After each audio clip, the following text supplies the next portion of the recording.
Papasok lang po na balita na wala ng kuryente sa ilang bahagi ng Tandansora Avenue sa Quezon City ngayong gabi.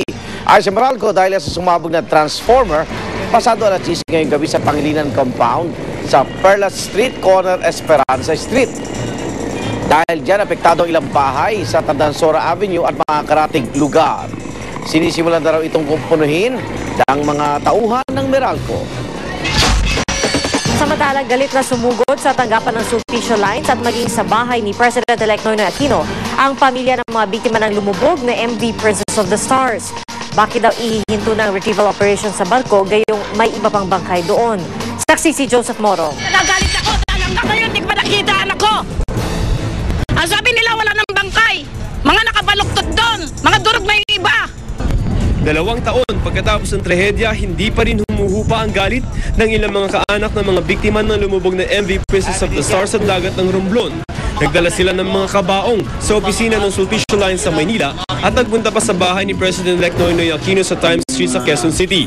Humingi ang pamilya ng mga biktima ng tulong sa Public Attorney's Office para kunin ang labi ng ibang biktima sa barko. Ang ilan naman tulad ng anak ni Josephine Padua, hinukay na lamang ulit ang labi ng asawa at anak sa isang sementeryo sa Cebu kung saan ito unang inilagak ng task force. Nakita na yung anak ko pero walang ulo yung anak ko na nakuha. Kahit gano'n, palilibing ko pa rin siya ng maganda at maayos sa Pangasinan. Isa ang anak ni Josephine sa 11 labi sa lampas 100 ang na-recover at nakilala na ng PAO. Pero ang kinagagalit ng PAO sa ibang ahensya ng gobyerno, bakit daw ititigil ng Coast Guard ang retrieval operations ngayong may mga bangkay pa sa loob ng barko. Hindi naman sementeryo ang karagatan. Ang sementeryo dapat dali sa lupa, ipaglamayan at ilibing na maayos ang mga patay. Sabi naman ng Coast Guard, i-refloat o papalutangin na lamang ang barko sa Oktubre. We're hoping that really, we can still account for more of those missing. So siguro yung pinaka-last phase is clearing, and then that's the only time that we can really be more certain of our... Yes, pag na-refloat na siya. Ako si Joseph Morong, ang inyong saksi. Sa ibang balita, 3 araw ng lubog sa baha ang ilang lugar sa Sultan Kudarat sa Maguindanao. Ang mga residente kailangan lumusong tuwing lalabas ang kanilang mga bahay. Suspendido naman ang klase ng mga mag-aaral dahil lubog sa putik ang ilang paaralan. 9,000 residente ang apektado ng baha.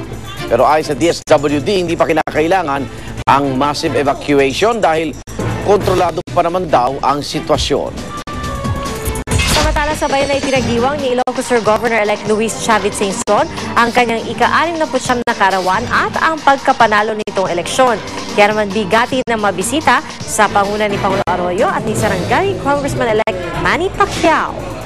Nakisa rin sa selebrasyon ang daan-daan pang taga-suporta ni Singson. Doon na rin ginanap ang panunumpa ni Singson at ng iba pang bagong opisyal ng lalawigan. Matapos manumpa, inilibot niya mga taga-media sa Baluarte Zoo at doon na rin niya ibinida ang bagong viewing room. Well, birthday wish ko, sana magkaisa buong probinsya at buong nasyon para sa ikaunlad ng ating bansa. Posible naman makalabasan ng St. Luke's Medical Center si First Gentleman Mike Arroyo bago ang kanyang 64th birthday. Yan ay sa June 27. Ayon po sa kanyang mga doktor, nakabibilib daw ang bilis ng recovery ng unang Ginoo matapos na mailalim sa operasyon sa spinal column.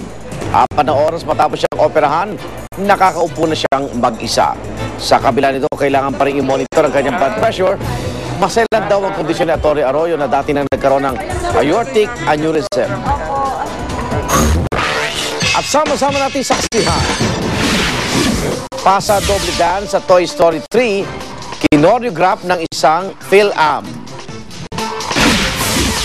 At music video ni Lady Gaga, inspirasyon sa latest Armani Fashion Collection.